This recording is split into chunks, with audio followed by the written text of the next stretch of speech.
Boa noite. A gente começou a fazer a live com o seu José Cavalcante e caiu. E a gente está retomando aqui. Bem-vindo, Sérgio. Estamos retomando aqui para a gente tentar. Vamos fazer um resuminho rapidinho dessa primeira parte aí que a live caiu. E a gente faz o resumo. Já conversei com o senhor, tá? Bem-vindo todo mundo de novo. Alexandre, bem-vindo. Tudo de bom para você. Durval, bem-vindo. Seu José, já convidei o senhor aí, tá? É só aceitar e entrar. Vou convidar de novo.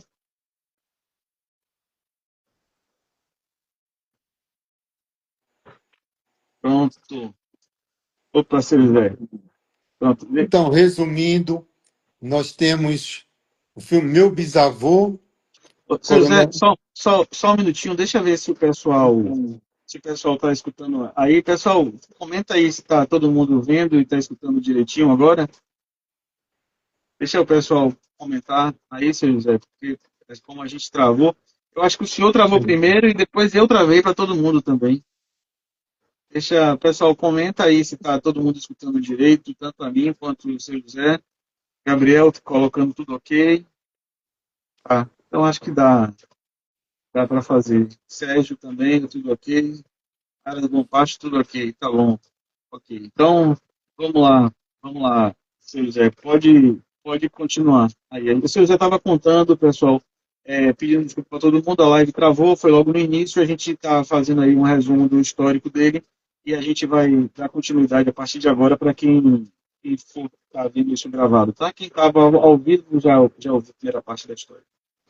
Fica à vontade, Era um seu José. resumo de como que o Nelore entrou na nossa família através do meu bisavô, Coronel Carlos Lira, que comprou de importadores, num encontro que ele teve com eles numa estação de água em Caxambu, e daí ele cedeu para o meu avô o Nelore. Ele comprou por cerca de 40 cabeças de Nelore Guzerá. Levou de trem para Santos, Santos navio a vapor para Recife, de Recife para o município da usina dele, que era São José da Laje, em Alagoas. E meu avô, casado com a filha dele, interessou no Nelore e comprou dele um touro, que tinha um apelido de Monte Branco, que era o nome dele oficial era Pampa Piauí, mas todos chamavam de Monte Branco, e o gado Nelore foi para meu avô, que eu considero que é a segunda geração na história nossa. Meu avô falecendo, meu pai ainda bem jovem, e meu tio Fernando, que são os irmãos Rocha Cavalcante, é que deram bastante impulso nessa seleção. Meu tio, eles tiveram o privilégio de estudar nos Estados Unidos na década de 40, no final da década de 40, e meu pai fez, e a energia nossa aqui deu um pico, vai dar outra congelada. Mas vamos ver. Tá tudo bem? Tá, tudo bem. Meu pai, ele não chegou a concluir o curso lá nos Estados Unidos, mas ele fez os créditos que se relacionavam mais à zootecnia. E meu tio Fernando, ele estudou na Universidade de Berkeley, filosofia para estudar matemática em alto grau, assim. E meu tio Fernando tinha uma facilidade muito grande com estatística, com matemática. Então ele fazia cálculos de percentual de consanguinidade manualmente. Sim. Ele, por um guia que ele conseguiu da Universidade Americana, que ensinava equação por equação. Ele fazia isso manualmente. Então, os dois tinham um olho muito bom para gado, tanto meu pai como meu tio. e entra minha mãe também, que tinha um olho muito bom. Então, era um ambiente, eu fui criado nesse ambiente de conversas, de aquela vaca é melhor do que a outra, mas aquela tem um detalhe, aquela e sempre olhando o Nelore de uma forma assim muito, como meu tio dizia, antigamente a criação de Nelore era romântica. Então todo mundo se envolvia com cada reis, com cada cabeça, com as gerações. E eu, nesse ambiente, eu fui estudar em Viçosa, fiz agronomia com ênfase para zootecnia e voltei. Nessa época, meu pai já estava com a fazenda em Pecaetá.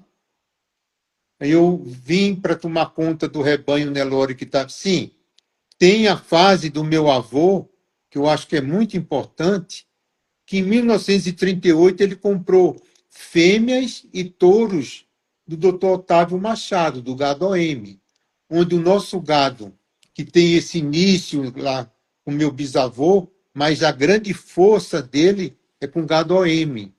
E foi daí que nós tivemos várias, várias gerações de touros. Meu pai e meu tio iam, compravam um touro, usavam ele, o filho dele, o neto dele, voltavam, compravam.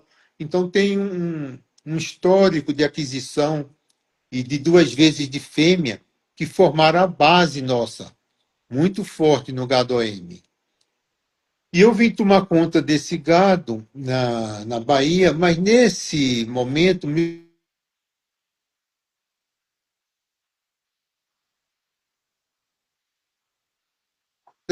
para a fazenda para você tomar conta.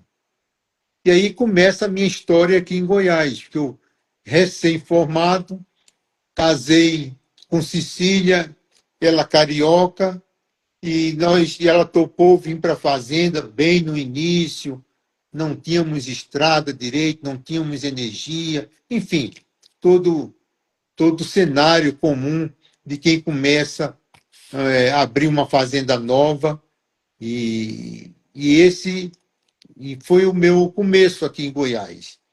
Depois meu pai veio a falecer e meus irmãos dividiram a fazenda em 5 glebas e sorteamos. E eu saí com essa área que eu estou hoje, que eu praticamente fiz tudo nela. Fiz as cercas, fiz a curral, casa-sede, uma casa simples, mas já casa-sede, casa dos vaqueiros, dos meus colaboradores. Então, foi tudo construído por mim nessa fase de. E criando uma família de 5 filhos, então com bastante dificuldade, mas tendo a companhia de Cecília, que administrava bem os poucos recursos que eu lhe dava, e nós construímos uma família e formamos 5 filhos. Ah, que maravilha. Eu acho super interessante quando o senhor comenta aí faz esse destaque para a dona Cecília, a importância, e meus pais também têm uma história mais ou menos parecida, a importância dessa esposa que acompanha o marido, muitas vezes numa vida que não foi a que ela idealizou, mas que fazem isso junto, constrói eu vou chamar assim, esse castelo junto, esse reino junto, e eu acho que isso aproxima demais um casal e faz uma diferença fantástica. Eu conheço algumas histórias parecidas aí que o senhor contou agora e para mim, são histórias belíssimas. Então, Luciano, eu tinha um desafio que eu brincava fazendo uma analogia como faz o tirador de leite.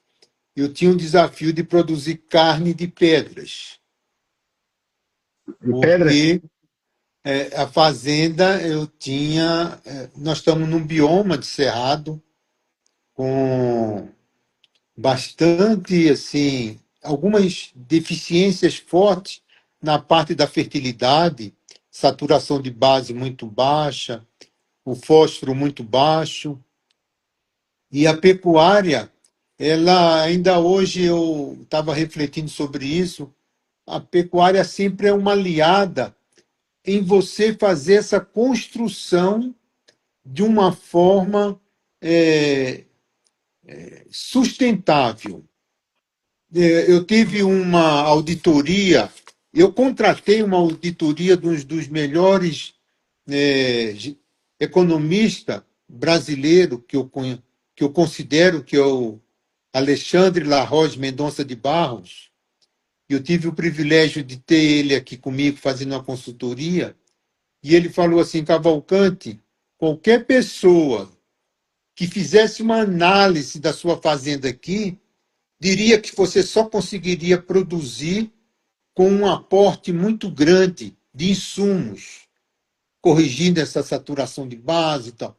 E você conseguiu no seu manejo, que aí é que eu acho interessante, que eu tive eu despertei para um manejo de que difere hoje de uma grande maioria, porque eu trabalho com o professor Silas do Nascimento, que é um professor da Exalc, me Sim, conheço. corrigiu uma vez. Ele falou: não é permanência, não é pastejo fixo. O seu sistema é permanência fixa. É melhor você falar dessa forma. Foi até uma jornalista que me passou isso, porque dá ideia, o pastejo fixo parece que o gado come no mesmo lugar todos os dias. E a permanência fixa, depois que você estabelece o lote e estabelece a pressão de pastejo ideal, que é quilos de animal em cima de quilos de matéria seca produzida e armazenada no pasto, o animal faz o giro dele diário, pastando naquela área que ele fica, às vezes, um ano nela, sem mudar.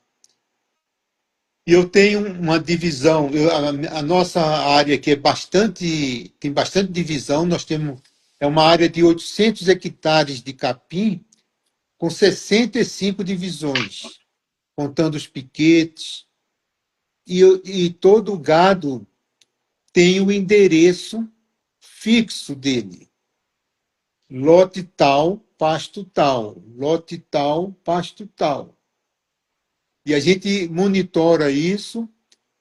Eu treinei o meu capataz da gente criar uma comunicação através de notas, que é muito importante essa comunicação de notas, tanto em avaliação do gado como em avaliação de pasto.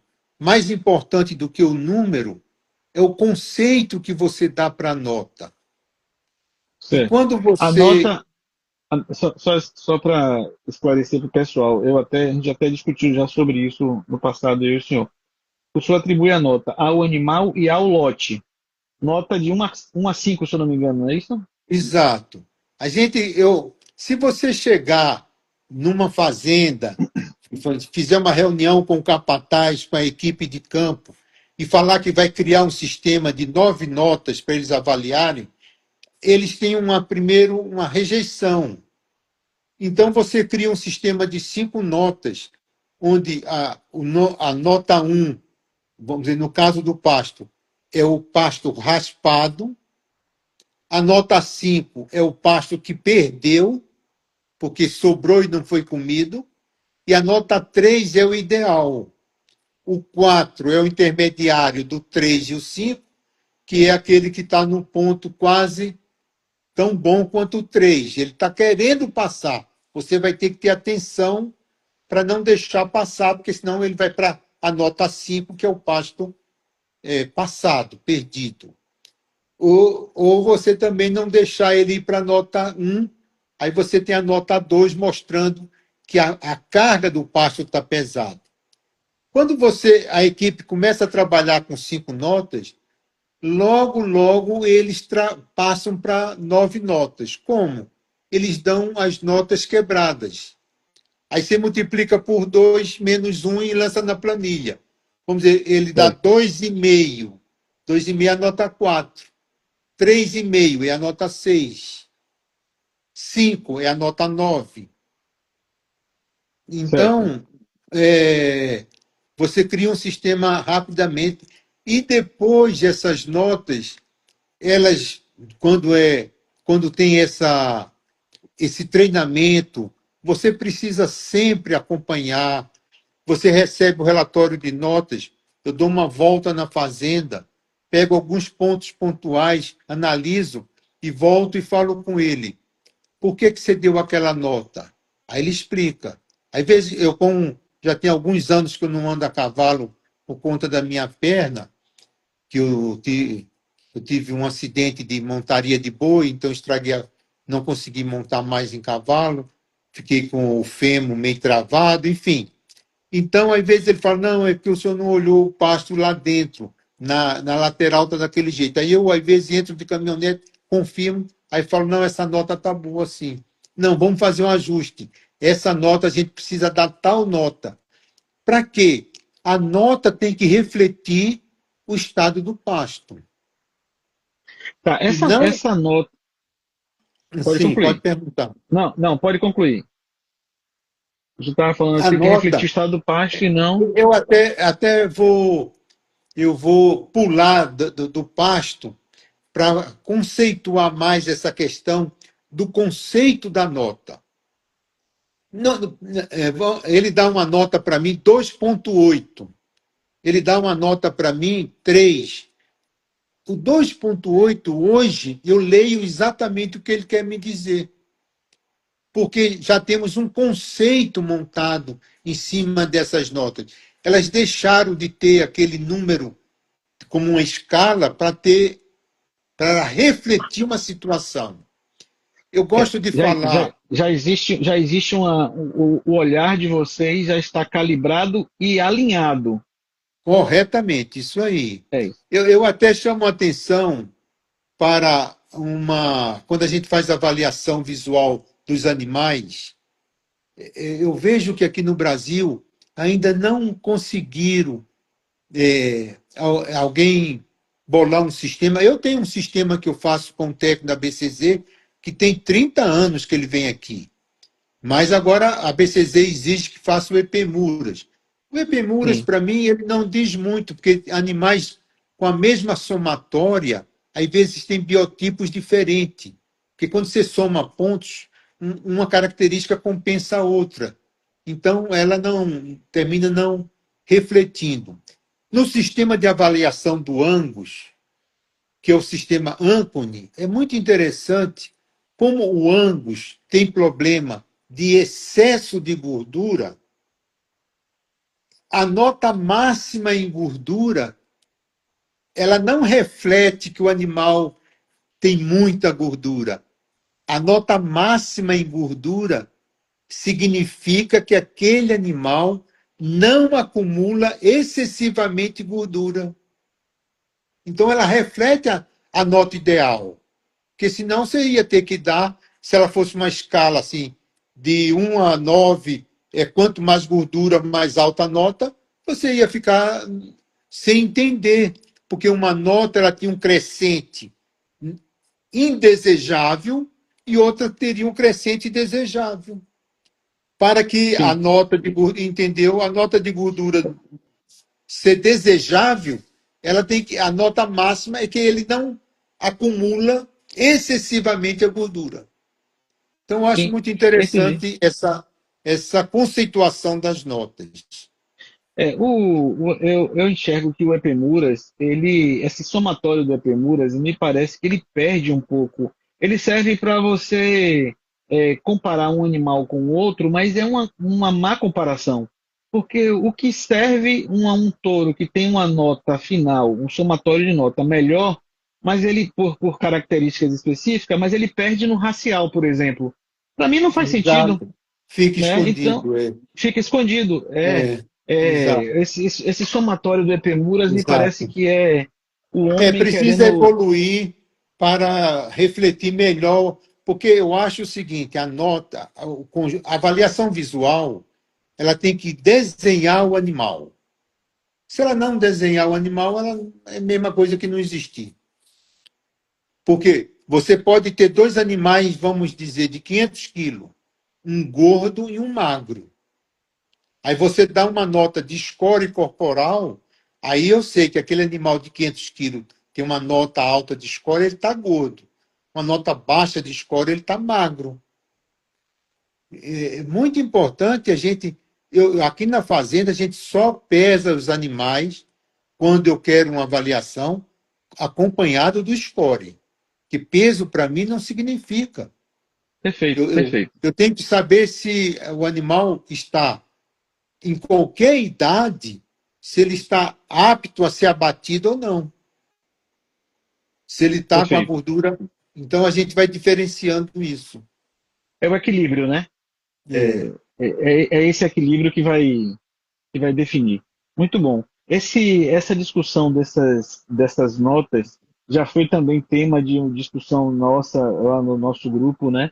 E que o senhor deu essa explicação e foi uma explicação maravilhosa. O senhor está relembrando hoje aí para quem já tinha conversado apresentando pela primeira vez para quem não tinha. É bem positivo essa questão aí. Já teve algumas perguntas aqui, viu, seu José? Mas eu vou deixar é, para daqui a pouco, para que o senhor possa falar um pouco agora da seleção da IRCA, da Lori IRCA. Vocês têm um trabalho muito interessante e o senhor disponibiliza para a gente quase que diariamente fotos dos animais aí, refletindo exatamente o que nosso grupo preconiza e prega bastante, que é a questão da seleção por função, né? Animais que são equilibrados, como a gente estava falando agora, inclusive, animais equilibrados, mas o mais importante, eles têm a função preservada. Vocês fazem a seleção por função. Fala um pouco sobre esse assunto aí na seleção que vocês fazem. O que, que é importante ser observado no plantel para que um animal tenha a chancela IRCA, por exemplo? O que é que vocês olham? Quais são as principais características, atributos que vocês preconizam na seleção do Nelore IRCA? E eu estou falando Nelore IRCA, mas eu entendo que é a sua contribuição para que todos façam conforme o senhor preconiza, claro. nós temos o Nelore IRCA, ele é um trabalho desenvolvido, eu estou na quarta geração, onde o legado do meu bisavô foi me passado pela terceira geração, não era assim, preserve a linhagem IRCA. Não, não foi isso. O legado que eu recebi foi continue investigando e tentando produzir uma genética que, ao produzir carne, deixe lucro para o produtor. Esse que é o legado. Esse que é o desafio. E isso muda completamente a visão das avaliações dos animais, do ambiente. Eu até me considero, eu trabalhando no bioma cerrado, eu me considero um privilegiado, porque eu seleciono meus animais num ambiente restritivo. Porque hoje, da mesma forma que existe, vamos dizer, uma analogia com a raça quarto de milha. Existe o cavalo de apartação, existe o cavalo de morfologia, existe o cavalo de corrida.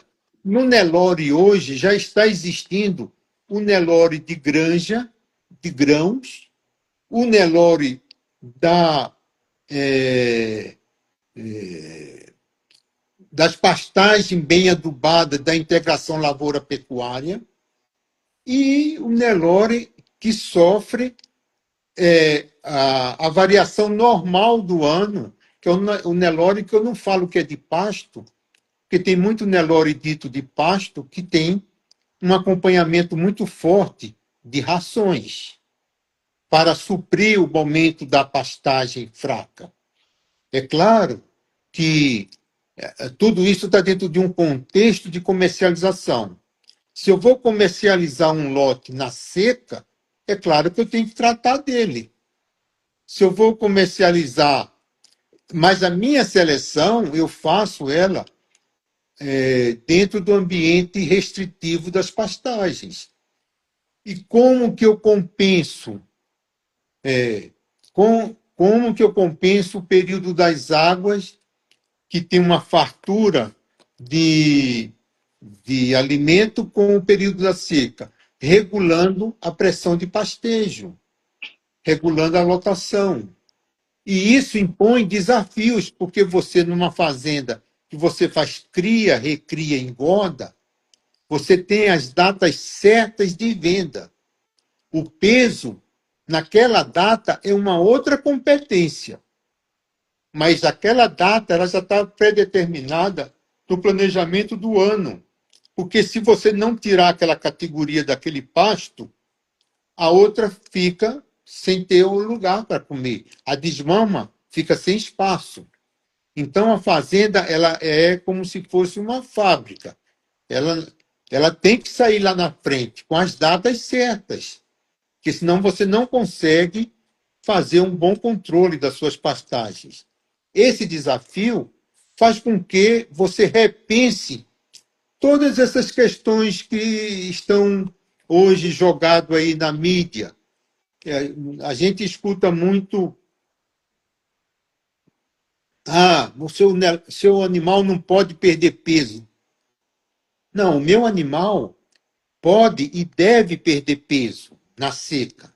Ele não pode perder saúde, porque o zebu ainda nos presenteia com uma outra característica que nenhum cruzamento lhe oferece, que é um ganho compensatório sem mudar a relação de vísceras com músculo.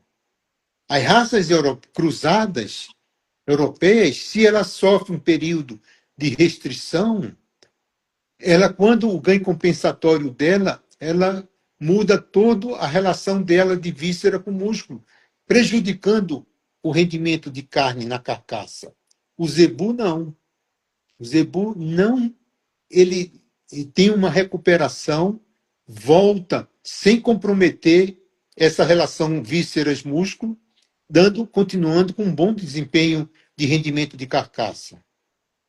Então, o animal, você, tirando que você não vai comercializar na seca, você tem que preparar a fazenda, lógico, com uma lotação menor, para você passar, porque no final dessa estação das secas, você começa a estação de nascimento.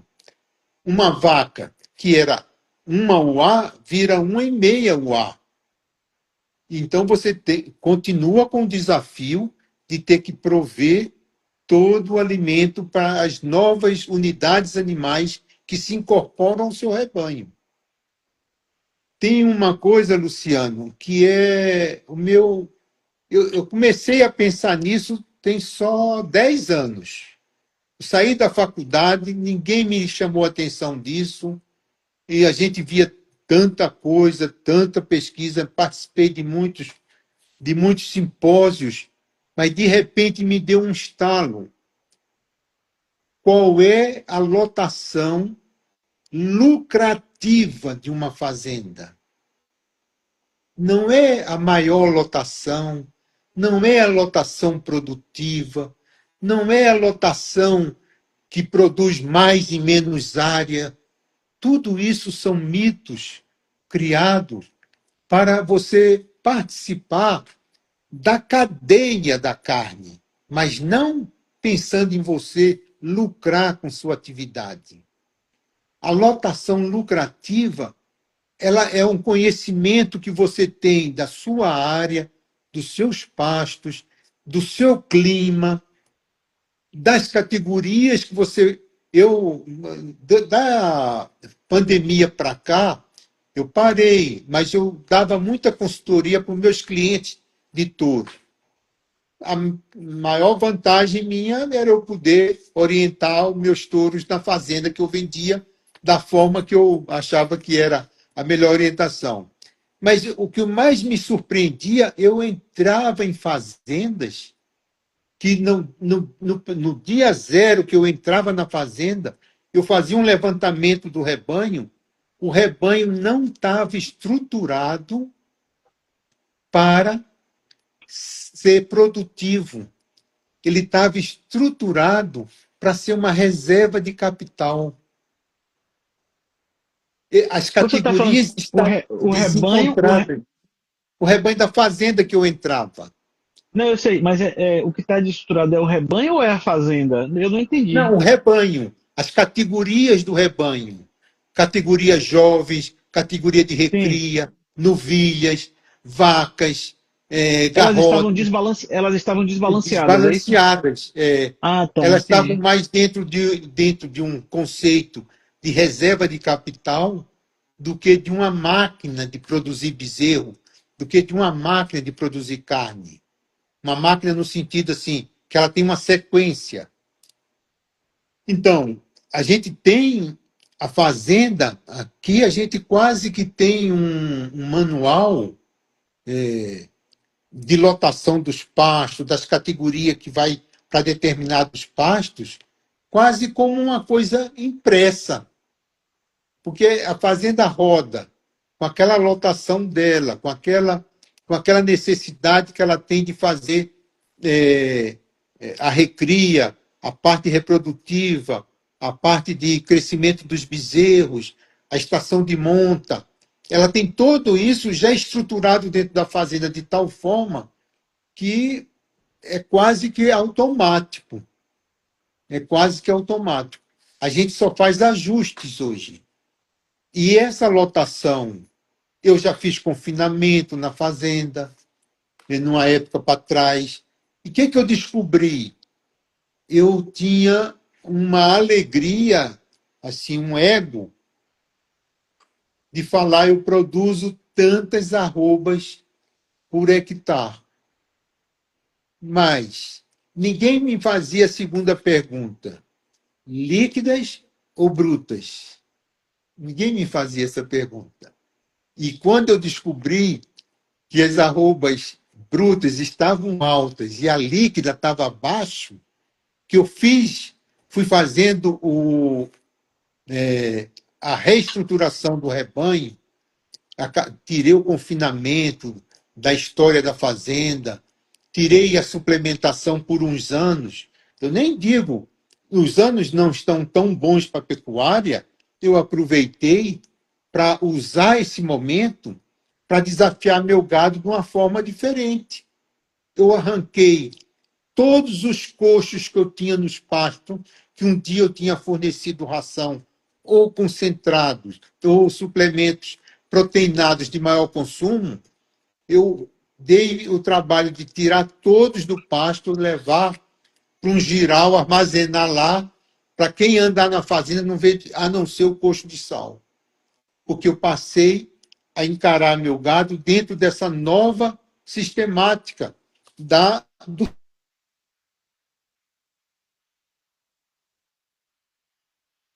Deu uma falhada de novo aí, né, pessoal? Vamos esperar para retomar aí.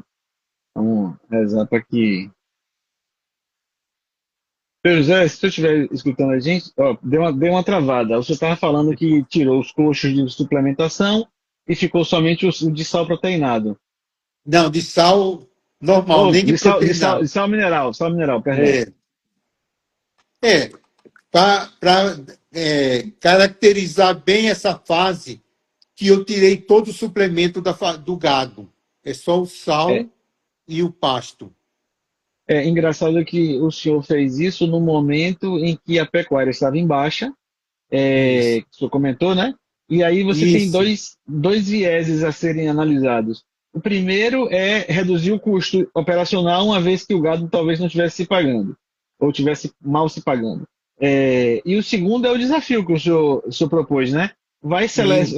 Vai ter uma seleção natural aqui que vai ficar somente quem conseguir superar essa fase comendo o básico de E suplementação, que é a mineralização. produzindo, só vai ficar, é uma fase de um filtro que os animais vão ter que chegar nas fases de venda em bom estado corporal, sem aquele aporte de suplementos. Uhum. Perfeito, perfeito, perfeito. É, José, muito. A proposta desse encontro nosso era falar de seleção, né? E a gente está falando bastante de manejo, o que não deixa de ser seleção e que é o que impõe aí a seleção real, né? Isso. Então eu tenho aqui. eu tenho aqui uma série de perguntas sobre seleção, mas eu quero que a gente continue no manejo, porque tá super interessante nesse Mas pode assunto. perguntar, vamos perguntar um pouco de seleção, então. Não, não, daqui a pouco eu pergunto, porque o Você senhor vai falando sabe, aqui. Luciano, eu até queria fazer uma consideração aqui. Quando não existe nenhuma receita única para um Brasil continental que nós temos.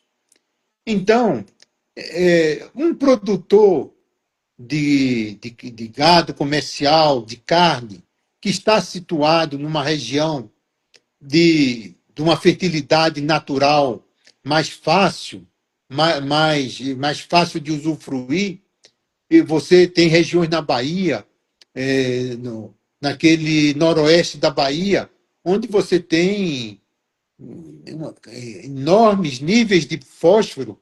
Eu nem acredito quando alguém me mostra uma análise de lá, que o meu nível de fósforo aqui é 1 ppm, é no máximo 3 ppm natural. Então, tem pessoas que têm a fazenda localizada em regiões privilegiadas. Eu faço aqui até uma consideração. Eu, quando visitei a fazenda do seu a várzea dos gatos, né, da Trindade, era Ah, peraí. Sérgio vai socorrer a gente aí, que Sérgio sabe. o seu Mas fale. Joãozito, o Joãozito seu Trindade, sim. Joãozito, a Isso, sim. fazenda era numa caatinga, mas ele plantava milho sem nenhum adubo. A terra tinha fertilidade natural. O gado não comia, não lambia sal, porque não tinha nenhuma necessidade de sal. Então, é interessante que você tem vários microclimas, tem vários biomas. No meu caso, eu estou no bioma cerrado. Então, eu criei. Agora, por que eu falei que eu sou um privilegiado? Tem uma pesquisa que foi feita numa, na raça Canchim, que mostrou que touros selecionados em ambiente restritivo, os filhos dele se desempenham bem, tanto em outro ambiente semelhante e restritivo, como em confinamento. Já ao contrário, touros selecionados em ambientes com mais aporte de grãos, de concentrados, a progenie dele não desempenha bem em ambiente restritivo, só no ambiente semelhante ao dele.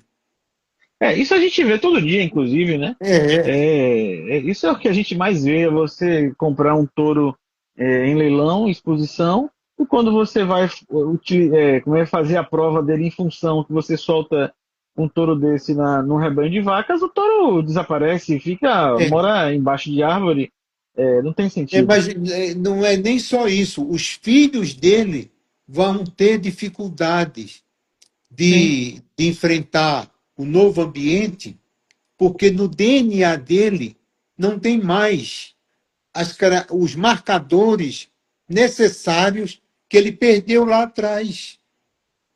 Ele tem um Sim. outro DNA. É, a seleção dele desprezou toda a capacidade de sobrevivência em ambientes restritivos, né? Porque Isso. é isso que acontece. Olha, eu quero aqui cumprimentar de forma especial hoje o Paulo Machado, que está aqui, e ele é o detentor do rebanho OM, né? Otávio Machado. Então, Paulo, bem-vindo aí. O rebanho OM já foi citado logo no início, não sei se você estava aí dando destaque, parabenizar, aproveitando para te parabenizar pelo trabalho que vocês fazem aí há décadas, né? Origem aí do IRCA, como o José comentou. Seu José, eu me lembro que o senhor uma vez comentou, e o senhor falou aqui também um pouco, eu queria que o senhor detalhasse um pouco mais essa parte ainda de manejo, que o senhor falou que os animais eles recebem quase que um carimbo, que eles vivem no mesmo, no mesmo pasto o tempo todo, não é isso? Ao longo da vida dele. Com pequenas variações. Nós temos determinados momentos na fazenda que a gente modifica os lotes hoje para poder favorecer com os tratos sanitários. Então, as vacas, a gente não tem maternidade. Todos os pastos as vacas pariam. Isso a gente fica um talento do meu capataz que faz isso. Mas se ele adoecer, eu tenho que ter um outro sistema que atenda a quem não tem esse talento de tatuar o bezerro no pasto só sem usar laço, só uma cordinha leva, porque o gado está todo acostumado, então ele não pega o bezerro quando ele está isolado, ele leva a mãe até o bezerro, levanta, ele traz ela para o meio do lote, que são 25 vacas que estão parindo ali, todas conhecem. Ele não gosta nem que o ajudante, como o ajudante varia mais, ele não gosta nem que o ajudante vá com ele. Aí, nos últimos 3 anos, eu ando reunindo as vacas amojadas em menos pastos, porque elas eram distribuídas conforme elas estavam depois de passado a seca. E isso para poder ter um controle assim, mais fácil de tatuar os bezerros, assim mesmo, a gente tatua ainda lá no canto do pasto ou numa remanga. Dificilmente a gente traz no curral. Mas isso é um talento que meu capataz tem, que é uma coisa que não, vamos dizer, não, é até difícil de se multiplicar isso. Mas, nesse momento, que a gente está com as vacas parindo mais ou menos reunidas, quando a gente escolhe, quando tem um lote já de 25 vacas paridas de fêmea, a gente faz o lotinho e aí leva elas para um pasto novo. 25 machos, leva ela para um pasto novo. Não mistura primípara com multípara. As 25 primíparas de fêmea vão para outro pasto. Nesse momento, a gente está mexendo na organização que vinha tendo para trás. A recria, não. A recria continua mantendo o lote que passou a seca. Às vezes, eventualmente, a gente quer usar um pasto está oferecendo uma oportunidade de você colocar mais unidades animais lá. A gente, às vezes, junta 2 lotes de 15, 18 bezerros, aí faz um lote de 30. Mas, enfim, isso de uma maneira bem, como eu diria assim, bem lento, não é mudanças bruscas. Isso a gente vai monitorando os pastos e fazendo essas mudanças. Mas, passado esse momento, o lote volta a ter estabilidade novamente.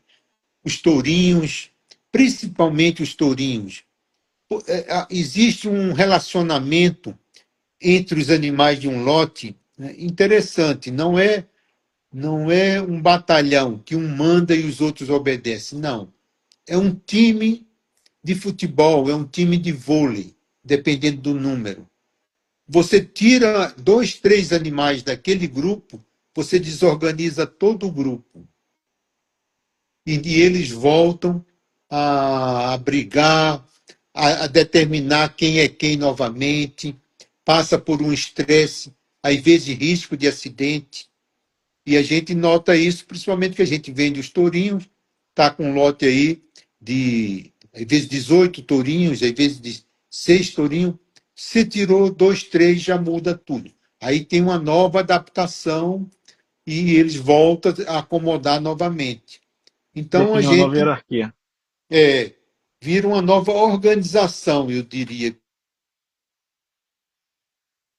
Organização que a gente não.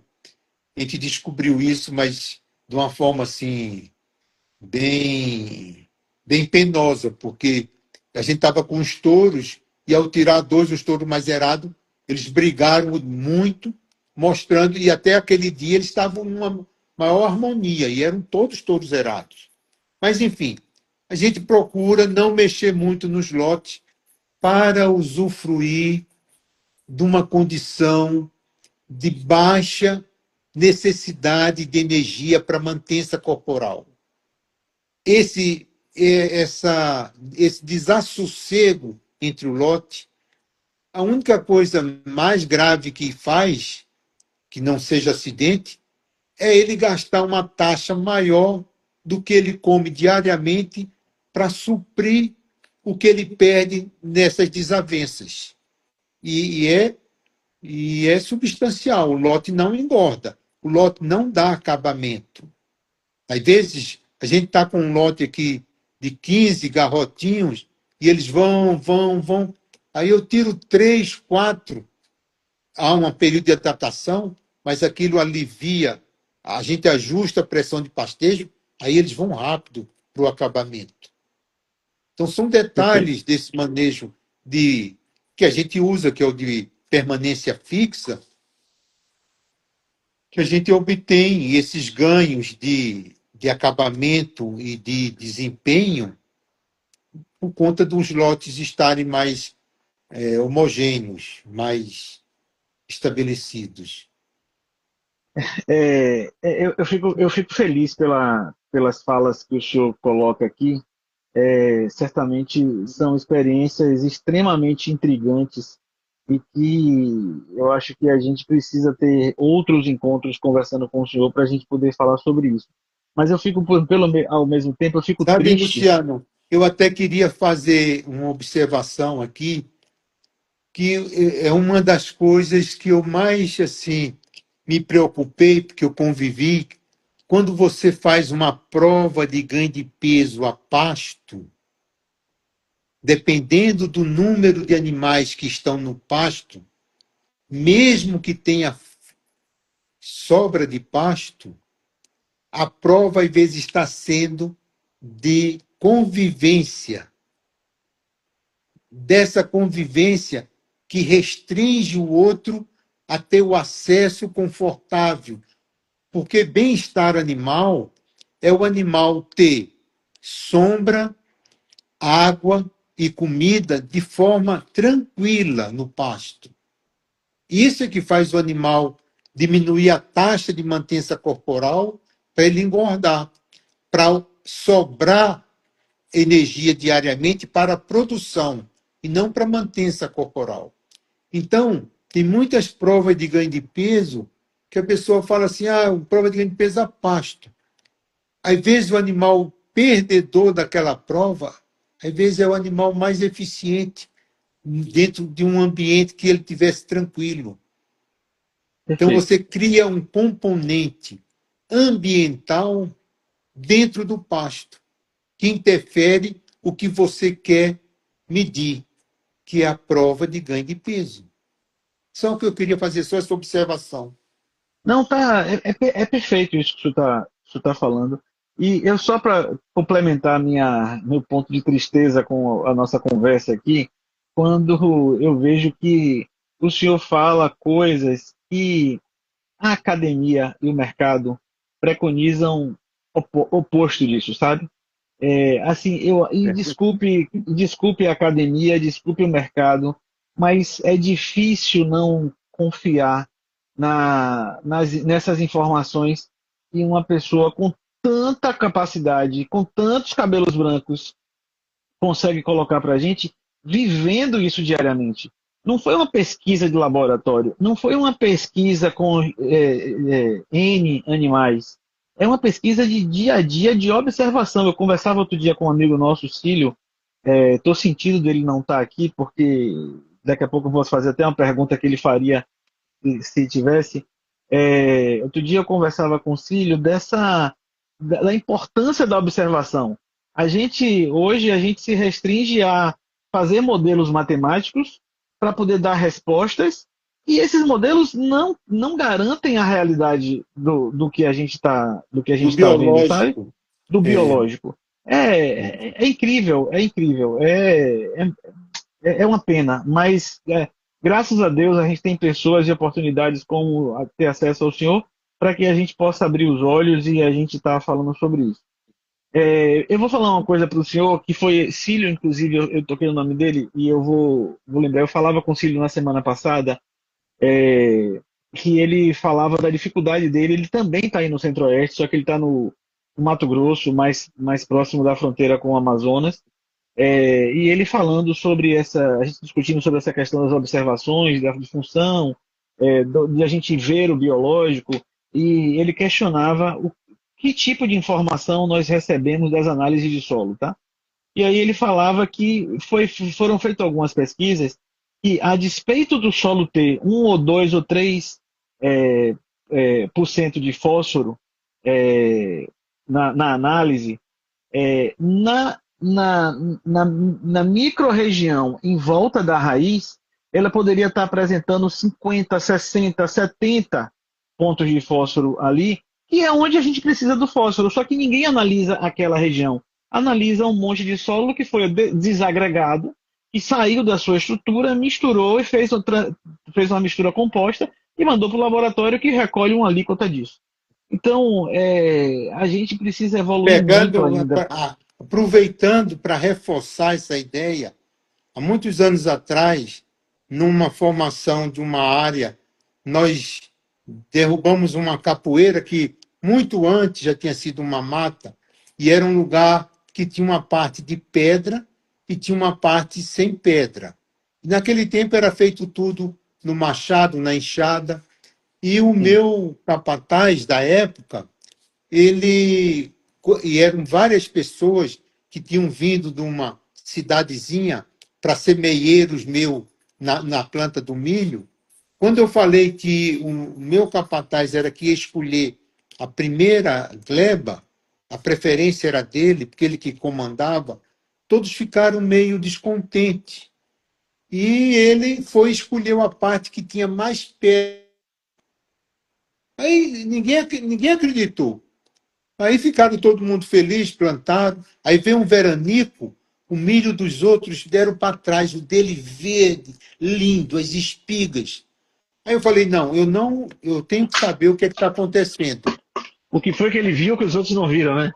Aí eu peguei, fui lá, falei, Zizinho, vamos lá na roça, eu quero pegar a raiz do milho, eu quero pegar as pedras de lá e levar para o laboratório de solo da Embrapa, que é lá no Rio de Janeiro, no Jardim Botânico. Eu cheguei com um saco de pedras lá.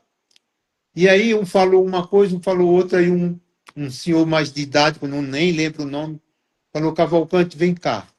Botou as pedras assim na mesa e falou, tá vendo esse risco aqui, amarelo na pedra? Eu falei, estou vendo. Isso era onde a raiz do milho estava encostada. E você sabe o que é esse risco amarelo? É a oxidação. Você sabe o que a oxidação fez? Liberou o ferro que estava agregado, liberou o fósforo que estava agregado ao ferro, indisponível para as plantas. Com a raiz em contato com a pedra, houve a oxidação e a liberação do fósforo. Perfeito. Mas é muito isso mesmo. E eu falo muito numa outra questão, como a pecuária não permite a gente fazer o que a gente gostaria de fazer em termos de preservação de solo, eu procuro fazer o que está ao meu alcance. O que é? É voltar para o solo parte de todo o capim que eu ia usar. A pessoa às vezes chega aqui na fazenda e fala, mas você podia ter mais 40% de gado aqui. Falei, tudo bem, num ano bom, parece isso. Mas quem que vai voltar para a terra em forma de matéria orgânica para revitalizar todo esse solo? E eu brinco que até ontem, que hoje às vezes você consegue me vender, até ontem eu nunca comprei 1 litro de herbicida. Eu nunca tive coragem de usar alguma coisa que pudesse prejudicar a biodinâmica do solo. E o solo é um gigante invisível. 1 metro cúbico de solo chega a ter 100 mil micro-organismos. Só que a olho nu você vê poucos. Às vezes você vê uma minhoca, vê um besouro que entra, mas tem 100 mil micro-organismos trabalhando. E se você tem esse cuidado de não, no meu caso, de não usar herbicida, Ah, mas sua fazenda está muito suja. Ó, eu não chamo isso de suja, você me perdoe. Eu chamo isso de biodiversidade, eu chamo isso de sombreamento para o capim. Mas vamos lá, você pode falar o nome que você quiser, que não vai me mudar nada aqui. Perfeito. Mas eu É, faço roçadas mecânicas, porque outra coisa que o cerrado favorece. Depois de implantada a pastagem, você controla muito bem com roçada mecânica, principalmente na minha microfazenda aqui, por causa da topografia. É muito fácil fazer. Que em outras áreas você não teria essa mesma facilidade. essa roçada Então, mecânica que o senhor fala é usando o que implemento? roçadeira de arrasto, duas Ah, tá. roçadeiras. Tá. É, O senhor decepa a planta indesejada. eu roço tudo. Eu roço o capim, eu roço tudo, aí passa novamente um período aí de, às vezes, 2, 3 anos sem roçar. Mas na hora. E quando eu passo um pouquinho do ponto de roçar, aí tem aqui um ramo que chama quebra-facão, ele engrossa muito, a roçadeira já não corta, aí a gente vai com o bico da lâmina e arranca, e rende bem. Arranca, joga, aí dá mais uma revestida, tal, aí depois a gente roça. Vai É, trabalhando aí, assim. aí, nesse caso, eu tenderia a imaginar que essas plantas indesejadas elas vão acabar engrossando esse caule, né? Porque ele está sendo roçado. Mas, por outro É. lado, ele tem uma competição enorme do capim e termina abafando eles. É isso mais ou menos que acontece? De certa forma mas por isso que a gente não deixa passar do ponto de roçar e roça com essas roçadeiras, que são roçadeiras que aguentam um serviço mais bruto. Tá. Eu uso essas roçadeiras. Eu vou fazer uma pergunta aqui do pessoal aqui da Fazenda Funchal. Eu vou ler exatamente como está colocado, porque eu não sei se eu entendi a primeira parte da pergunta.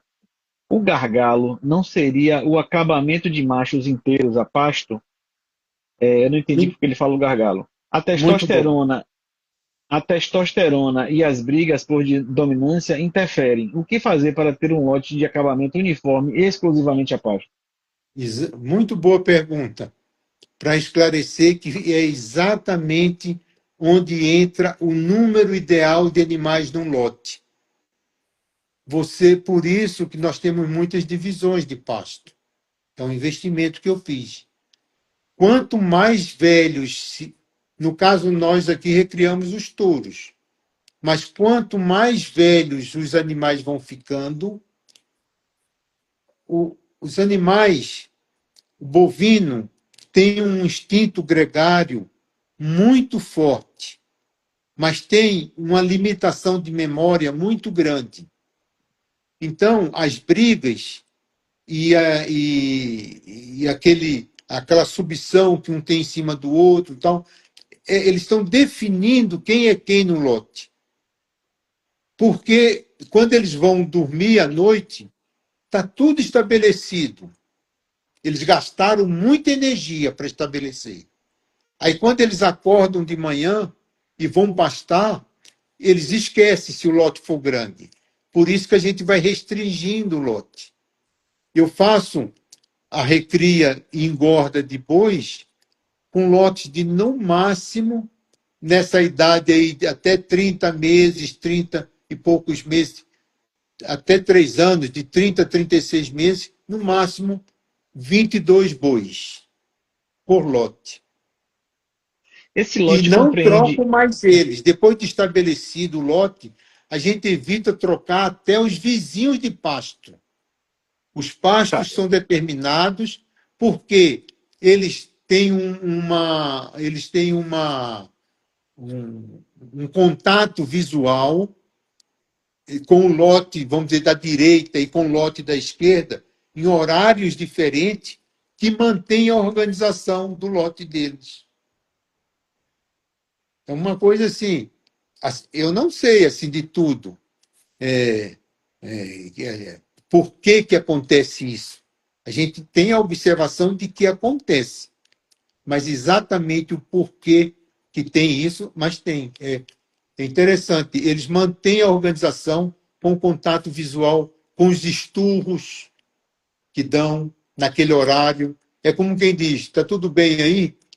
Nós estamos passando aqui agora essa hora. E determinado lote vai dormir junto com o outro, beirando a cerca, e com o outro ele só passa lá durante o dia. E aí você tem uma engorda muito boa. Eu Quando, comecei a ver isso com uma experiência de uma fazenda em Minas, que agora eu não sei o nome, porque já faz tempo que me contaram isso. Essa fazenda engorda 1.000 bois. Eram 10 lotes de 100. Quando eles passaram para 40 lotes de 25, eles diminuíram a idade, a permanência do lote na fazenda em mais de 12 meses e aumentaram 3, 4 arrobas no peso da boiada. que maravilha. Quando o É, senhor falou que a fazenda está dividida em mais ou menos 67 piquetes, se eu não me engano, não foi isso? pastos e piquetes. É. Partes de piquetes. Quando o senhor fala desses lotes, eles estão nesses piquetes individualmente, ou seja, tem um lote no piquete um e tem lote no piquete 2, 3 até os 67? É isso? Exato, isso. Então o Lotes de senhor não faz. tamanho variável, dependendo da Sim, área dos pastos tá. e do Mas, capim. tá, mas só para eu entender, a fazenda está dividida. Eu vou chamar assim: a fazenda está dividida em pastos e esses pastos estão divididos em piquetes, é isso? Não, os Não. pastos são. A fazenda tem 65 divisões, contando, a Pronto. gente chama de piquete áreas pequenas, de 1 hectare. Sim, Os sim. pastos, a média nossa aqui, eu diria que hoje, a média vamos dizer, de 90% das divisões são pastos de média de 18 hectares. Assim, um número sem Sim, muita ok. precisão. Pronto. Então, esse 18 hectares não tem um rotacionado aí dentro, não é isso? Não, Esse pastejo, como é que o senhor permanência falou? fixa. Esse Permanência pastejo, fixa. pronto. Então, esses 22 bois, só para usar o exemplo, eles ficam nesses 18 hectares o tempo todo. O tempo todo, exatamente. Tá. Entendi. Entendi. Então, a fazenda, apesar de não ter um pastejo rotacionado, ela tem pequenos setores, pequenos pastos. Isso, Tá, para perfeito, poder entendi. trabalhar com esses lotes menores. Sim, sim, claro, entendi. Engraçado que a gente faz somente recria lá, né? A gente, alguns anos atrás, a gente resolveu se especializar, tentar fazer. A gente entende que a gente não tinha condição de fazer cria, recria, e engorda como a gente vinha fazendo. A gente já tinha deixado a cria há algum tempo, a gente fazia recria e engorda. E alguns anos atrás a gente resolveu fazer, se especializar e fazer apenas recria. Tem alguns poucos animais ainda, vamos dizer assim, acidentalmente, entre aspas, que a gente termina tendo, que faz engorda, mas não é o desejado para a gente. E a gente, quando a gente junta o gado no curral, para a gente poder fazer pesagem, fazer algum trabalho de sanidade, alguma coisa, a gente termina redistribuindo esses animais para manter os animais, os lotes sempre padronizados, para evitar exatamente essa questão da hierarquização, né? Evitar o Isso, dominante e o das dominado. brigas, Mas o senhor faz exatamente o contrário. O senhor entende que, apesar de ter animais maiores e outros menores, eu não sei se eu entendi corretamente, tem Não, animais não, a maiores e outros gente menores. procura padronizar. Os lotes são padronizados principalmente em pesos mais do que em idades. Sim, a gente também faz exatamente isso, em peso. Mas se vamos supor que o senhor compôs um lote, eu vou dar um exemplo nosso. Eu tenho um lote que a gente separou agora que tem 47 garrotes aí de, se eu não me engano, 10 arrobas e meia em média. Um número que me veio à cabeça aqui agora de uma separação que a gente fez recente. Se daqui a 3 ou 4 meses eu colocar esses animais no curral e pesar e identificar que tiveram animais que se destacaram muito positivamente ou se destacaram muito negativamente, esses extremos eles serão redistribuídos em lotes que comportem o peso deles. Vocês não fazem isso. Não, porque a gente evita fazer exatamente o que está acontecendo, um lote de 47. O número, vamos dizer, mágico deles amanhecerem todos os dias conhecendo quem, é por volta de 25 cabeças no máximo. Se você fizer uma experiência com 2 lotes desse, um você deixar com 47 e o outro você dividir 23 e 24, você vai se surpreender com a diminuição da permanência desses lotes menores na fazenda, tendo o acabamento e o peso que você queria. Entendi. Perfeito. Perfeito. Mas Agora, voltando estou à vendo uma pergunta aqui, doutor Gustavo. A cerca elétrica é usada? Não, não usamos cerca elétrica. Nós já temos um trabalho diário forte, que é percorrer mais ou menos 40 bebedouros. Desses 60 pastos, a gente tem uma rede de mais ou menos, um número assim, sem ser muito preciso, de 12 quilômetros de água encanada. São 4 caixas d'água, tem motor diesel que liga todo dia, tem motor diesel que liga. Tinha, agora que a gente está passando alguns para poço, mas a gente não tem cerca elétrica. Nossas cercas são todas de arame liso, com 5 fios de arame, regularmente mantidas e trocado o que precisa, esticador, reforma, diminui a distância. A gente criou um sistema aqui que a gente usa, que a gente põe uma estaca no medidor que mantém a cerca mais uma sobrevida de 8, 10 anos. Enfim, sem precisar desmanchar ela, a gente trabalha com cerca fixa e arame liso. Ok. Eu tô um pouquinho preocupado com o horário, porque a gente já está com 1 hora e alguma coisa. Dona Cecília já deve estar agoniada aí, coitada. Já está com 1 hora e 20. 1 hora e 20. Eu vou partir para a gente fazer as perguntas aqui, para que o senhor não Tá, precise se estender muito, tá certo? tá certo, vamos É, ver. vamos lá. Qual a sua opinião sobre SAPE? Veja, nós vamos tocar num assunto que o que é o SEIP? É uma associação de criadores que resolveram fazer um controle ponderal dos seus animais sem terem a obrigação de registrar ele, que é mais um custo, numa associação como a BCZ, e contar com uma isenção de transporte entre estados, que é a isenção do imposto. É um trabalho feito com seriedade dentro do grupo deles, tentando aprimorar. Mas o nosso gado, nós temos certificado homologado pelo Ministério da Agricultura e Pecuária. Esse certificado chama Certificado de Identidade de identidade de produção. É o SEIP, só que eu não faço parte do grupo SEIP. O nosso rebanho é avaliado só no intra-rebanho pela Gensis e manda os relatórios todo ano para o Ministério da Agricultura. Ele homologou o nosso programa de melhoramento e tem o certificado, tem o nome SEIP, mas nós não fazemos parte do grupo SEIP, porque todo o nosso gado é registrado pela ABCZ. Ok. Vou para outro, tá? É, Vamos. essa foi uma pergunta, é uma pergunta até minha. Eu tenho visto que a gente muitas vezes fica saudoso com touros que já morreram, que passaram e à época fizeram excelentes trabalhos e tal.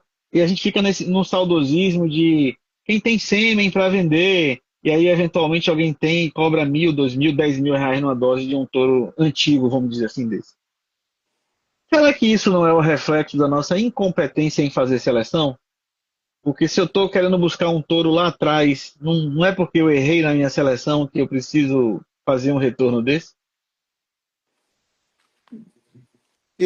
Veja, Luciano, é muito interessante como que você define as coisas. A primeira coisa que eu me questiono, o que é melhoramento genético?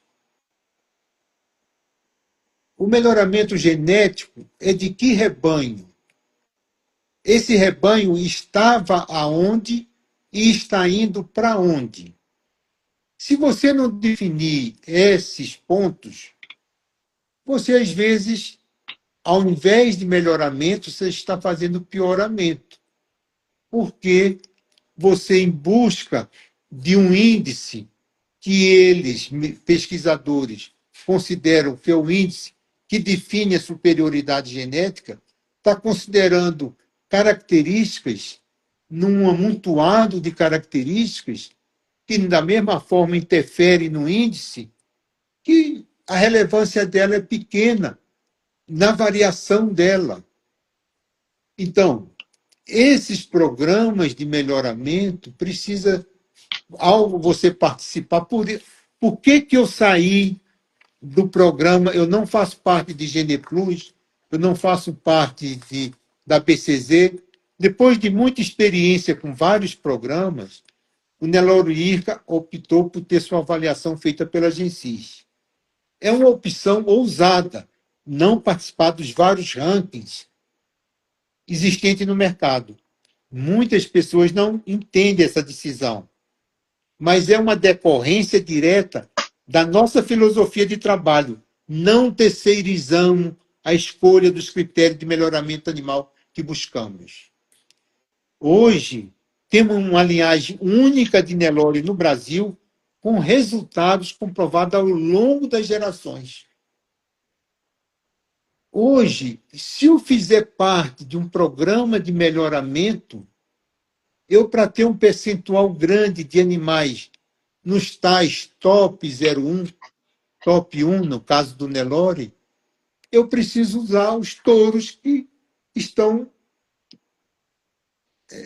publicados na primeira página do sumário, Sim. na metade da primeira página. E então você tirou toda a variabilidade genética da raça. Eu uso muito touro antigo. E como o meu negócio é no intra-rebanho, eles são testados com os touros jovens meu, com os touros jovens, às vezes, de algum outro criador. E, às vezes, eles se mostram tão competitivos como os modernos. Porque o ambiente que a fazenda proporciona para o desempenho deles e para as metas deles é compatível com o ambiente de resistência, de você ter uma variabilidade genética maior, ter uma proteção maior contra a parte sanitária. Quando você diminui essa variabilidade genética, você está submetendo o rebanho a uma crise sanitária muito grande. Você está correndo um risco muito grande. Porque quando você tem.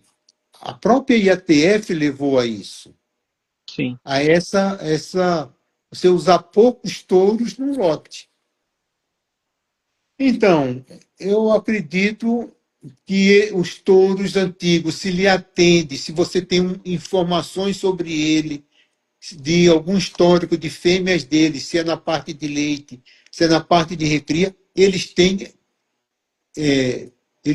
no seu DNA componentes para serem úteis no rebanho atual. Bom, Eu acho que é é, válido, sim. a, Adalto, meu amigo, muitíssimo obrigado pela sua participação aí. Você é extremamente ativo aqui nas perguntas e tal, mas eu vou pedir perdão, eu não vou fazer sua pergunta, porque eu estou com a lista de perguntas aqui antes e o seu José me pediu para a gente não demorar muito na live, tá certo? Mas a gente tenta responder num outro momento. Me desculpe, meu amigo. É, o senhor faz estação de monta, o senhor faz IATF, o senhor faz somente monta natural? Como é que é esse processo Sim, de boa monta aí? pergunta sua. Eu, como produtor de genética, eu me acho o meu o, a minha linha ética não deixa eu usar IATF. Porque eu posso submeter, promover uma fêmea subfértil, a infértil não vai ter nenhuma chance, mas a É, subfértil vai passar a ter chance, e ela vai ter chance, inclusive, de ser mãe amanhã de um touro que reúna nele características que me façam usar, e eu já estou carregando isso lá de trás. Nós fazemos aqui na fazenda inseminação artificial tradicional com observação de cio nas nulíperas, nas novilhas que vão entrar pela primeira vez na estação de monta, e elas estão com a idade média de 24, 26 meses. É uma estação, elas estão numa idade que elas precisam responder rápido ao desafio de prenhez. Então, nós fazemos 30, 40 dias de inseminação com observação de cio e depois um período de 30 dias com repasse de touro. Daí, todas as vazias vão diretas para o frigorífico. As outras já são incorporadas no rebanho. Da inseminação artificial, que é onde a gente tem a oportunidade de testar e de trazer linhagens de fora, a gente vai avaliar todo o grupo contemporâneo, todos os anos, e nós selecionamos todos os anos de 8 a 12 tourinhos para serem a reposição dos touros nossos. Nós trabalhamos 85% dos bezerros que nascem são de monta natural. Eu tenho um conceito, eu não faço acasalamentos dirigidos, nem na inseminação e muito menos na monta natural. Eu parto do princípio que cada geração do IRCA, sim, você me perguntou da estação de monta, tem uma estação de monta que ela não é rígida, ela não é para me fazer, ela é para me facilitar a vida, e não para eu falar, não, eu tenho uma estação de 90 dias, não. A minha estação, geralmente, ela é de 120 dias. Ela começa em novembro e vai até o início de abril. E se, por acaso, em algum ano, eu não tive espaço, porque a fazenda é relativamente pequena para você girar aí o rebanho,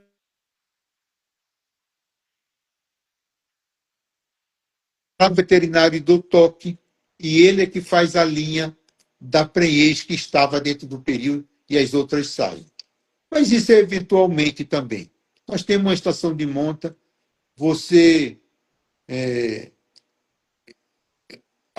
até não gosto de falar muito em índices zootécnicos, porque índices zootécnicos, para mim, numa fazenda que trabalha a pasto, ele deve ser uma média de mais ou menos 4 anos. Porque você tem anos muito bons e depois tem anos que o índice cai muito. Porque a gente está sujeito a toda variação climática. Mas, como média, esse ano eu estou tendo um índice menor. Não terminei ainda o diagnóstico de gestação, mas, como média, eu tenho nas multíperas 80%, 82% de prenhez, e nas primíparas 60%, 57%, 58%, 60% de prenhez. E lhe digo mais, eu não quero ter 100% de prenhez. Não quero. Porque a fazenda, 20% das vacas que estão vazias, elas fazem parte do negócio da fazenda. Elas vão fazer caixa para a fazenda. E, mas aí o touro é que escolheu o descarte. Não, senhor. Elas só entraram na reprodução depois de todos os filtros que eu fiz do meu melhoramento genético, das minhas metas com ela. Agora para frente, elas têm que escolher se querem ser produtoras de bezerro ou de carne. A partir do momento que ela falha como mãe de bezerro, ela vai para a produção de carne. Perfeito, perfeito. Vamos, vamos outra pergunta aqui.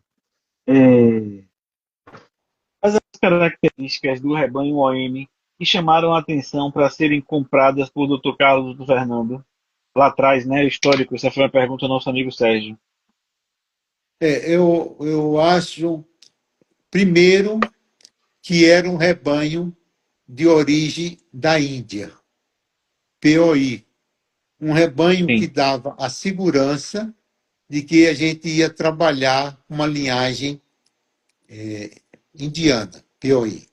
Segundo, se você olha as fotografias dos touros daquela época, de 1930, 38, que foi as primeiras compras, 38, 39, os touros têm carcaças de fazer inveja hoje. E num sistema de pasto, num sistema de recria simples. Então, essa era a base, era onde meu pai e meu tio viam assim,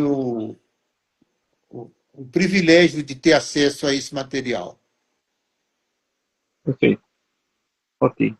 Uma outra pergunta de nosso amigo Sérgio: o que é importante nos plantéis atuais? O que é que o senhor escolhe que seja itens mais importantes dos plantéis atuais que determinam, por exemplo, a escolha de touros de fora da fazenda para poder acasalar as nulíparas, por exemplo? Sim, a primeira coisa que eu olho é o dono do touro, o criador do touro, o caráter do dono do touro. Porque ali as informações elas vão estar intrinsecamente relacionadas ao seu genoma. Se ele fez o que ele fala, eu tenho segurança de que aquele animal compõe o que eu quero. Segundo, é um pouco de informação.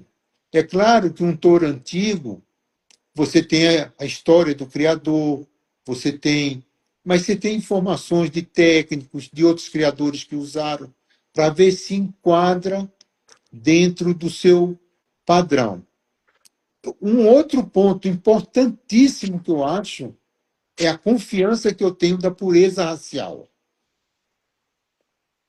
Porque você pode, hoje, com animais, já com a BCG de alguns anos para cá, você pode fazer de um LA um PO muito rapidamente. Só que as raças, você acha que você está trabalhando com animal puro de origem indiana, não. Puro de origem conhecida. Porque a BCZ conhece 3 gerações, mas lá para trás você não conhece. Então, a pureza racial, ela não é a expressão de orelha, é também. Ela não é a expressão do olho rasgado, é também. Ela não é a expressão do chifre elíptico, ela é também isso. Mas muito mais do que tudo isso, ela é a vaca que ela é média e por ser média em tudo, ela é ótima em tudo. Ela não é a vaca que desmama o bezerro mais pesado. Isso não é da raça Nelore. A raça Nelore tem um padrão de peso. O peso ao desmame, uma vez eu conversando com um criador do Tocantins, ele falou para mim que o critério que ele usava, ele inseminava 1.000 vacas, que o critério que ele usava era peso ao desmame, que ele vendia todos os machos no desmame. E ainda falou comigo assim, Cavalcante, vou te falar, não é média, mas eu já desmamei bezerros com 300 quilos. Eu não quis perguntar a idade, porque esse bezerro devia ter 9 meses, mas tudo bem. Mas eu fiz a seguinte pergunta para ele, me fala uma coisa, como é que estão as irmãs desses bezerros na sua fazenda? Aí ele falou para mim: você pôs o dedo na minha ferida. De 1.000 vacas agora, eu só vou poder inseminar 700. Meu consultor agronômico foi lá e falou que a fazenda não aguenta mais 1.000 vacas. Eu falei, claro. Você saiu de uma vaca de 400, 450 quilos e foi para uma vaca de 500, 550, 600 quilos. Você Perfeito, diminuiu perfeito. o número de ventres. Então, a raça Nelore, ela é isso. Ela tem um peso médio, ela não tem problema de parto. É incrível hoje o número de fazendas que estocam colostro em pó. Isso, para mim, eu nem acredito. É um negócio que eu falo assim, gente, eu não, nem sei se a gente está no mesmo planeta para você falar isso para mim. É, Fora é, outras aberrações. Nós temos já aqui uns 3 anos, com a média aí de 300, 400 nascimentos, já diminuímos um pouquinho mais para próximo de 300 nesses últimos 3 anos. Se a gente teve 1 ou 2 casos de assistência ao parto, que, sinceramente, eu acho muito bom o meu capataz dar uma assistência ao parto. Mas aquela fêmea, nem ela, nem o produto dela me serve mais nada. sim, Ela claro. não vai fazer parte do meu núcleo mais. E aí eu pesquiso a família dela e o pai. Às vezes é um touro meu aqui de monta, que dá um bezerro. A gente não pesa ao nascer, porque a gente tatua o bezerro no pasto. A gente não pesa porque também o bezerro nasce com peso, perde peso e ganha peso no intervalo aí de 15, 20 horas pós-nascimento. Então, se todos os pesos não forem tomados ao mesmo momento, você não tem um peso seguro. Eu prefiro usar um conceito: grande, pequeno, médio. Tem o PP, que é o muito pequeno, e tem o GG, que é muito grande. E aí tem se você olhar a caderneta de nascimento, a maioria é médio e P. Médio e P. Alguns G e alguns, às vezes, raramente, GG. Quem põe G mais. Tá, e aí esse GG, ele vai seguir esse critério que você está falando de que eu vou tirar essa família Essa do meu linhagem é. rebanho. E outra coisa, se precisar de assistência para mamar, para a primeira mamada, ele nunca mais vai ser touro na fazenda, nem para a fazenda, nem para o gado comercial. Essa Perfeito. qualidade, que a habilidade materna, tem muita gente que fala assim, eu meço minha habilidade materna do meu rebanho de gado Nelore comercial no desmame dos bezerros. Eu falo, isso é relativo. A habilidade materna não é só desmamar, é cuidar do bezerro, é dar a primeira mamada, é lamber, é tirar as capas dos cascos para ele ficar em pezinho. Tudo isso naturalmente, proteger ele dos urubus.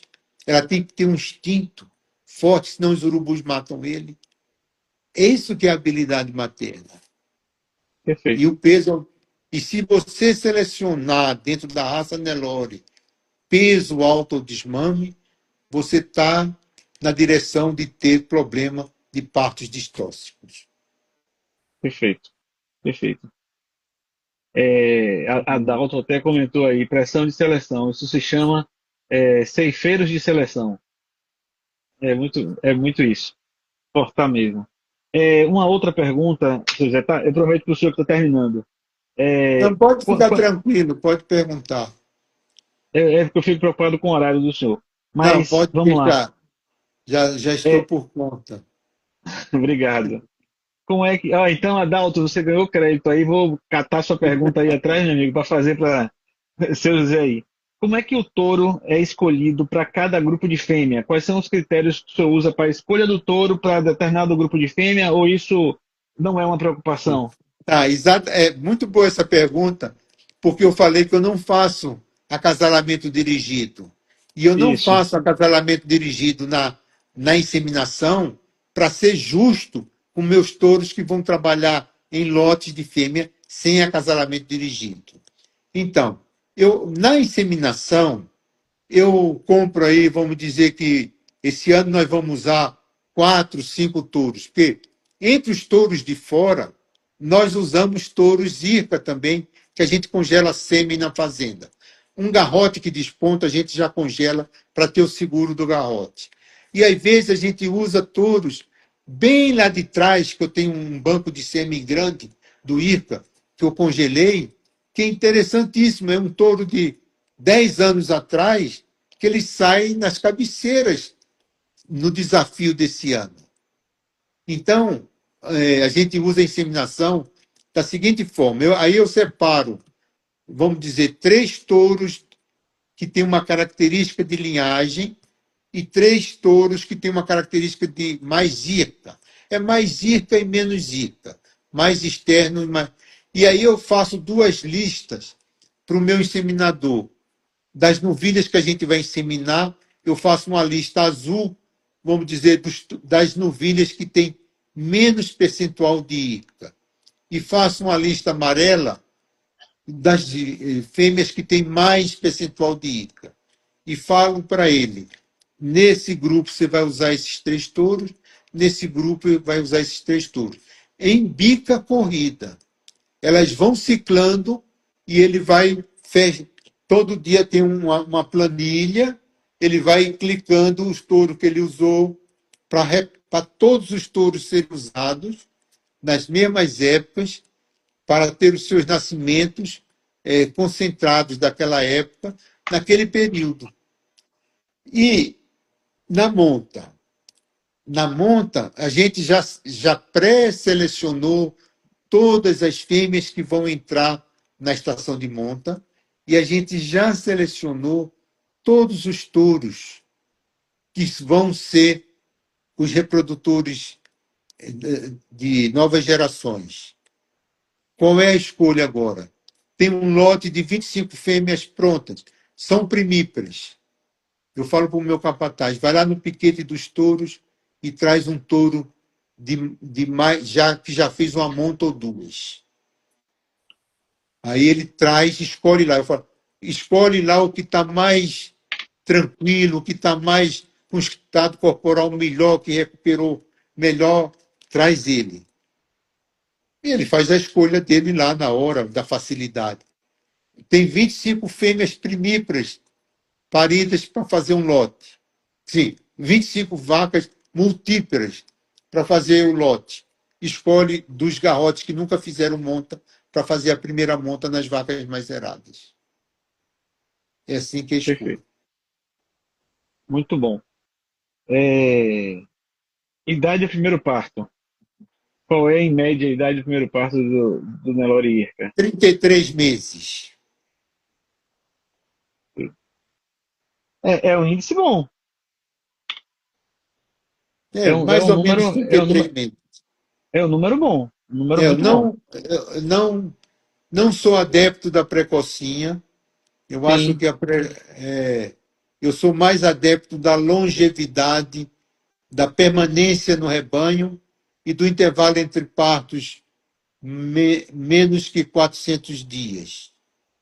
E a maioria, tem uma grande maioria, eu diria que tem uma média aqui hoje de idade do primeiro parto aí por volta dos 380, 390 dias. E o intervalo entre partos, o senhor busca 400 dias, menos de 400 dias. Menos de 400. Porque é dentro da estação, né? Elas têm Sim, que ok. uma variação aí. Última pergunta de meu amigo Adalto, que foi tão ativo aí no chat, não tinha como deixar de fazer. E se o senhor me permitir, vou ver se nosso amigo Sérgio, fazendo a Maria Tereza, que fez uma live com a gente recentemente, um criador de Nelore, um selecionador de alto nível, assim como o senhor, acreditando em critérios de função. Sérgio, se você topar fazer uma entrada aqui com doutor José, a gente tenta. Me dá um ok aí se você topa, que a gente coloca você e você faz alguma pergunta diretamente para ele, tá bom? Me diz aí se você topa fazer isso daí. Última pergunta. Qual a opinião do senhor? Essa é a pergunta do Adalto, tá? Qual a opinião sobre a discrepância nos sumários, né? Touros que estão em vários sumários e têm discrepâncias de resultados dele. Isso aí, a minha opinião, é a explicação dada pelos pesquisadores. São bancos de dados diferentes que têm uma característica de cada banco de dados de famílias que promovem déficits diferentes e, às vezes, até antagônicas. Num sumário, ele é positivo para uma característica e no outro, ele é negativo. É, não dá para comparar sumários, né? Então, Não dá. E eu vou são critérios. falar, sumário, para mim, ele é. Dificilmente eu olho o sumário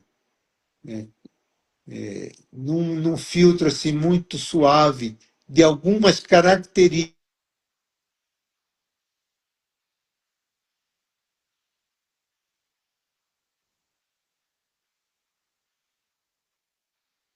às Vamos, vezes de gordura e às vezes na área de odilombo, qual o animal que eu quero usar com aquela característica mais forte. perfeito. Seu José, vamos fazer. Eu já acabei as perguntas, eu prometo. Mas antes de a gente finalizar, eu vou colocar Sérgio aqui. Vamos fazer essa inovação. Primeira live que a gente tenta colocar um segundo convidado para ele perguntar alguma coisa para o senhor e ele ficar à vontade, tá certo? Eu vou Tá convidar ele só um certo? Muito minutinho bom. e a gente. Vamos ver se ele aparece aqui. Nunca fiz Eu isso, viu? espero que eu tenha até então respondido à altura das perguntas e eu tenha contribuído com Certamente, não tenho a minha dúvida que vivência. foi uma das melhores lives que a gente teve aqui. Sérgio, já te chamei aí, tá? Você precisa só aceitar agora, meu amigo, e entrar. Acho que o Sérgio vai entrar agora. Só um minutinho. Não sei se consegue não, viu? Eu nunca fiz isso não. Vamos ver se... Pessoal que está entrando agora, a gente está no finalzinho da nossa live, é uma pena. Uma live extremamente esclarecedora, super inovadora, vamos dizer assim, de várias coisas que a gente nunca pensou e que o Dr. José está colocando para a gente aqui. Sérgio, vou tentar você mais uma vez, tá? Deixa eu te achar aqui na lista. Ah, você saiu aqui da lista, meu amigo. Acho que você saiu da live. Entra de novo rapidinho aí para a gente não demorar muito para a gente liberar o seu José. José, enquanto o Sérgio retorna aí, assim, muitas perguntas. Sérgio, pede para entrar, por favor, meu amigo, para a gente tentar ver se vai por esse caminho. Pede para participar aí. Muita gente agradecendo ao senhor, elogiando a live. Foi, assim, surpreendente Eu que a nossa agradeço a conversa. paciência dos ouvintes e das pessoas e agradeço as perguntas também. A gente teve isso daqui de perguntas, viu? Muitas perguntas. Deixa eu ver se Sérgio entra aqui agora. Vamos ver, Sérgio. Já aceitei, Sérgio. Agora é com você. Vamos ver se você consegue entrar. É, aí, ó. Meu amigo Sérgio. Boa noite. Boa noite, Sérgio. Como vai, amigo? Tudo em paz? Tudo em paz, graças a Deus.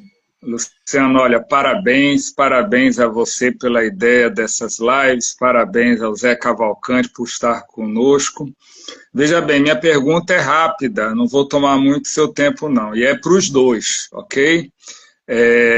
Quando é que vai ser a próxima live para poder responder a todas essas perguntas? Eu parabenizo realmente por tanto conhecimento que nos foi passado nessa 1h30, quase 2 horas. Então, a minha pergunta é essa: quando é que a gente vai continuar essa conversa, esse bate-papo? Tem muita história ainda para contar. Eu acho que tem muita coisa ainda para a gente ouvir aí, e rompendo aí esses paradigmas, que eu acho que é a proposta do grupo e da live. Muito bom, Sérgio. Obrigado pela Eu sua queria pergunta, até viu, meu amigo? aproveitar como mensagem final, Luciano, que você, na conversa Ah, tem inicial mais nossa, uma perguntinha também, viu? Tem mais uma pode falar. perguntazinha. Diga. Onde é que foi parar o gado guzerá de seu bisavô? Hein? Como é Onde que foi é? parar o gado guzerá de seu bisavô? Ah, não sei. Não teve continuidade. Os primos de meu pai não deram seguimento. A gente fala muito em números e índice, mas tem uma questão que eu acho muito interessante, que são os valores intangíveis de uma seleção.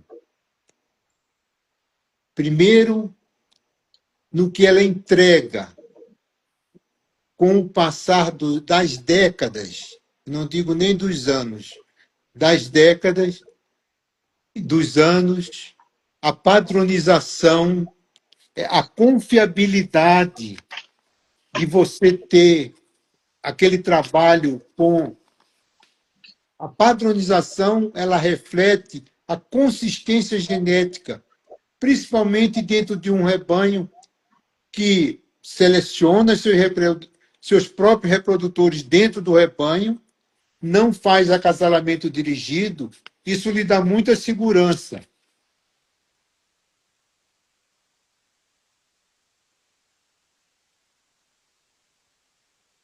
Deu uma travadinha aqui. Vamos esperar, Sérgio. Daqui a pouco ele volta. Fé em Deus. 99, há 26 anos atrás, ele me comprou 5 touros. Ele era produtor de gado comercial. Hoje ele tem um núcleo de PO. Ele me ligou esse ano e já reservou 4 touros. Eu tenho um outro cliente que me comprou pela primeira vez em novembro de 2000. São 25 anos, com 24 negociações entre mim e ele, com 243 touros comprados nesses 25 anos. Luciano, o áudio está funcionando normalmente? Tá funcionando. Você não ouviu, não, Sérgio?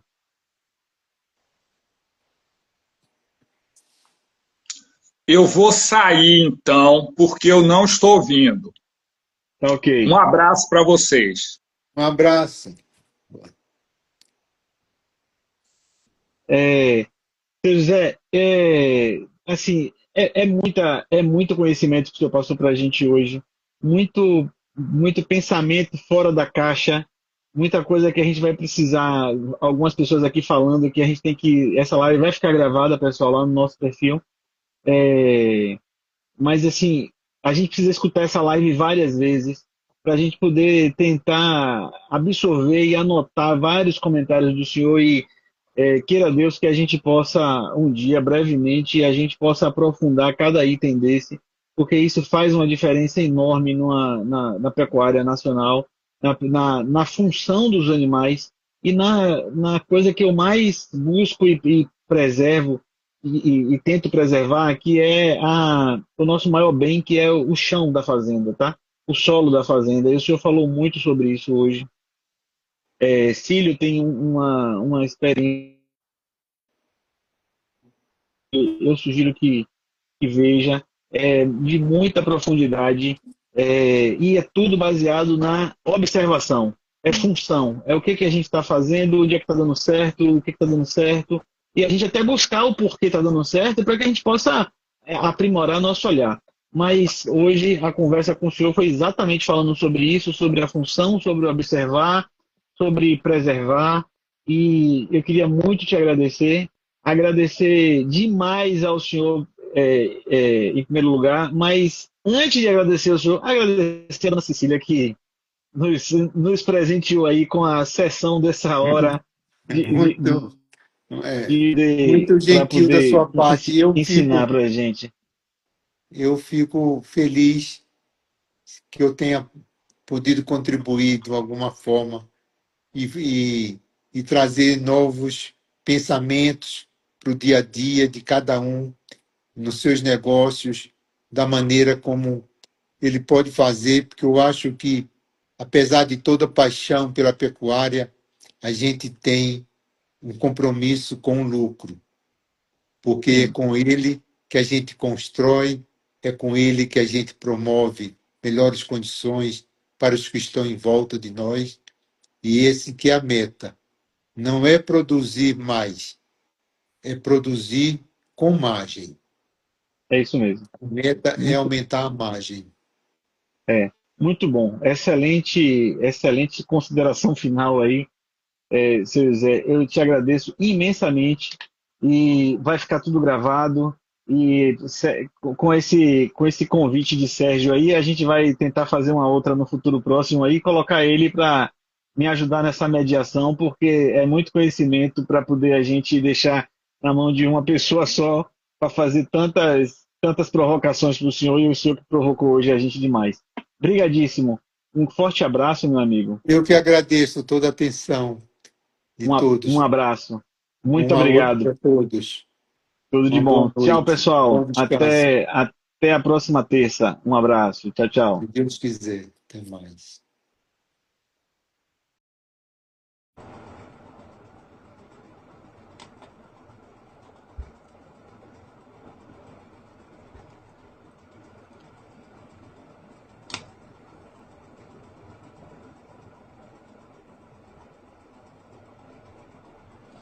Boa noite, João. Bem-vindo, meu amigo. Alexandre, meu amigo, bem-vindo. Hoje vamos falar aí da seleção do Nelore com o seu José Cavalcante, Nelore Irca, né? Vamos esperar para ele entrar. Uzerá Maripa, Minas Gerais, bem-vindo, meu amigo. Olha, seu José chegou aqui. Vamos chamar ele aqui agora para ele entrar aqui nesse nosso encontro. Deixa eu mandar de novo aqui, que eu acho que o seu José não conseguiu. Pronto, mandei de novo. Ver se o seu José consegue entrar agora. Boa noite, Luiz, Fazenda Lagedo. Gabriel, boa noite, meu amigo. Ah, seu José, caiu a conexão dele aqui. Vamos...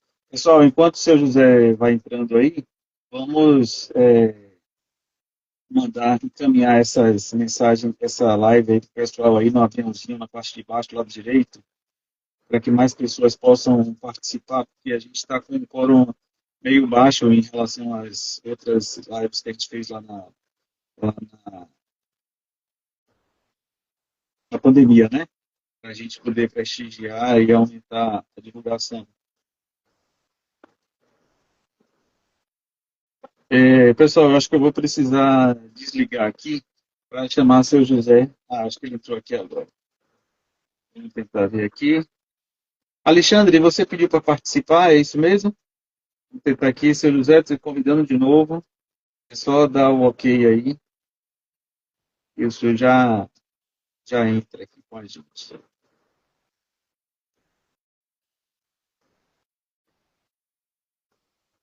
Boa noite, Guto. Seja bem-vindo, meu amigo.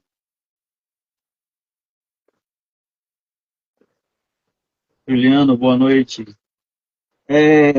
Ô, Guto, eu vou fazer uma inovação hoje aqui. Durante a live, eu vou convidar você para você fazer uma pergunta para seu José. Você topa, meu amigo? Se esse negócio der certo aqui, inventei isso aqui agora. Se der certo, a gente faz isso para outros amigos aí que têm interesse. Para fazer a pergunta diretamente ao homem. Seu José, se você estiver me ouvindo, na parte de baixo da sua tela tem uma o desenho de duas pessoas.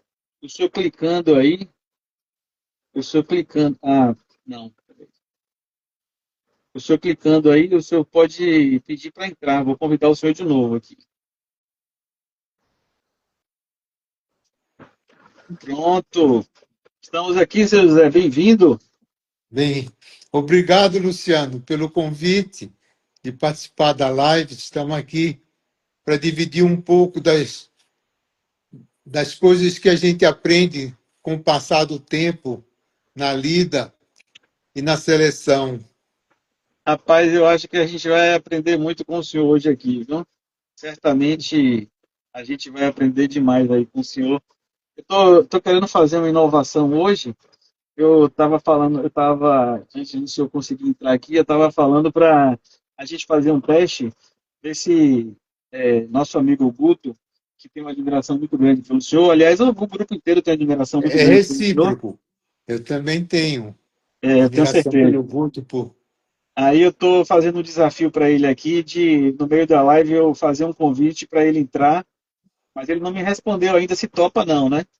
Ele vai fazer uma pergunta diretamente para o senhor, cara a cara, nada de intermediário.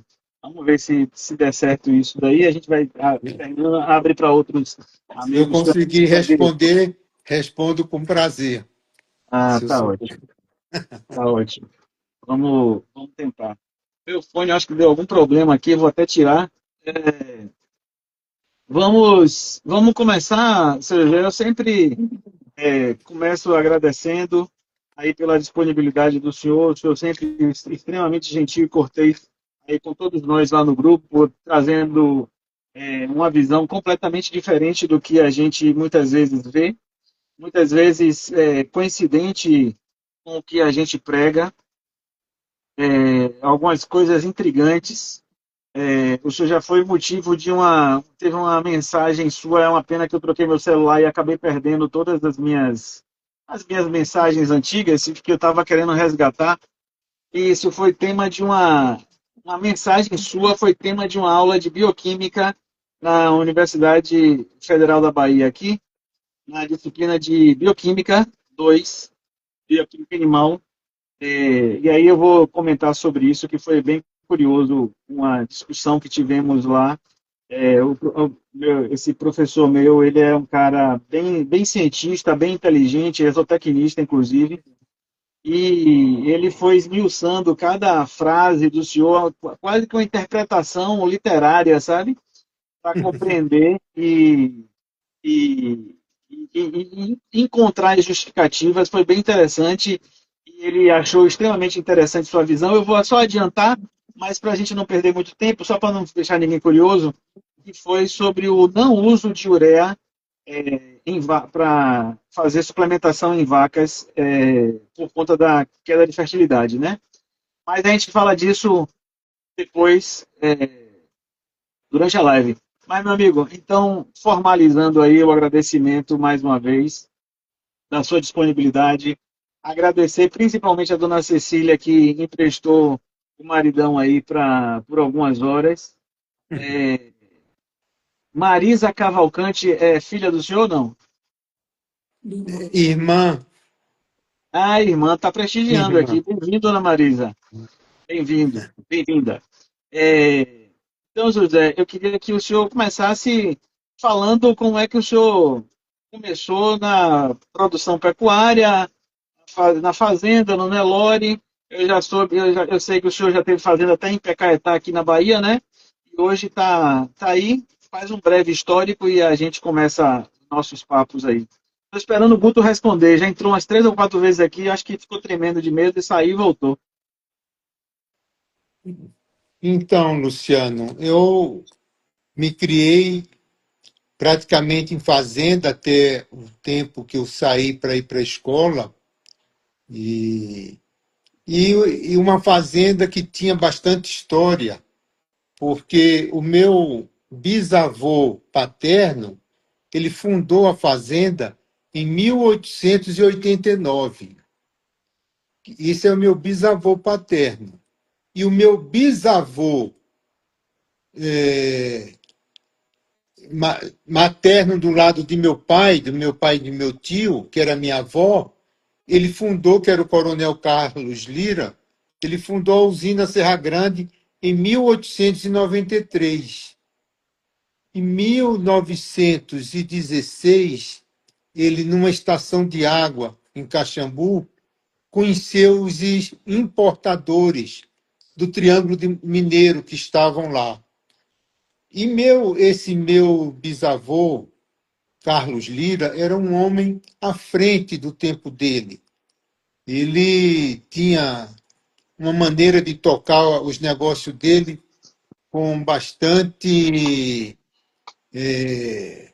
previsibilidade.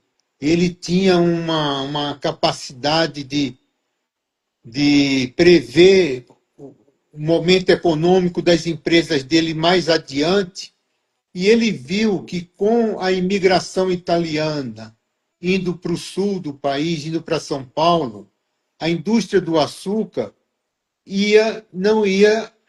a indústria do açúcar do Nordeste não ia ter uma boa chance de competir com a indústria do açúcar de São Paulo, ali do sul de Minas.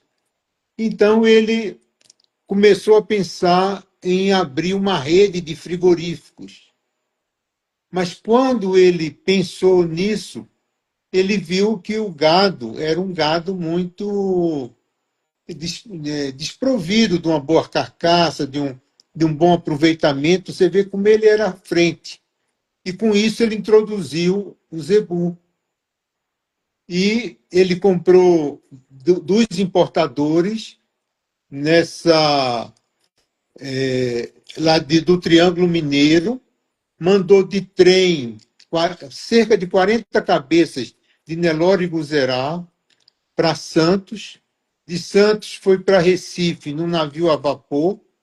No dia 4 de setembro de 1916, o navio aportou lá em Recife, inaugurando o Porto Novo.